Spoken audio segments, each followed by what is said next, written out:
Let's talk about the rising trend of homeschool. There's a great transition happening right now from public school education to homeschool education. And a lot of people will say, well, this began in 2020 when we had to go remote and we had to learn virtually from home. And that's true, but it's 5 years later. We are thankfully in a post pandemic society and a post pandemic education system, yet we have families who are still opting to homeschool more than ever. 4 million families and students in the United States are currently homeschooling. That has risen by about 2 million people in the last few years. So let's talk about why. There's a lot of details and data that goes into this, but the bottom line is parents are frustrated with the public education system. They feel that it's not meeting their child's needs in one way or the other, whether that's academic and curriculum, social and emotional, environmental. It could come down to daily schedule.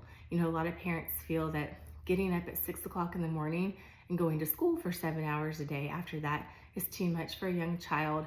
They need to learn, develop, grow, explore. And so those are all solid reasons as why many families are currently opting to homeschool right now. Also, when we look at the data, our public education systems do have some issues. Even though there are some great schools full of great teachers all across the country, we have many students who are not reading proficiently, who are not performing math proficiently. There's a mental health crisis. A lot of our kids are not okay, and so parents are concerned and worried about that as well.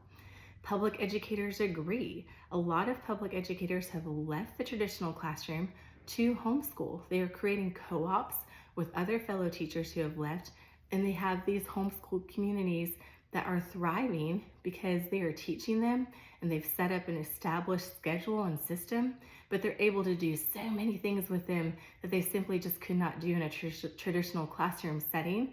And they're able to do it with the support of parents and for less hours during the day. So children have the option to go and explore other passions and interests, like music or art or swim team or whatever it may be. And so you see a lot of positives to the homeschool model method. Homeschooling is not going anywhere. Public education system is not going anywhere. So we need to find a middle ground and a way for all of us to work together for the best of our children. Find a model that supports and cultivates education, creativity, and support for all families and their diverse needs. That's what we want, right? That is the best of both worlds. And so that is what we're going to strive for, even though we are transitioning from public school to homeschool. And some people are still opting to stay in public school or charter schools. We need to find a way to all work together for the best of our students.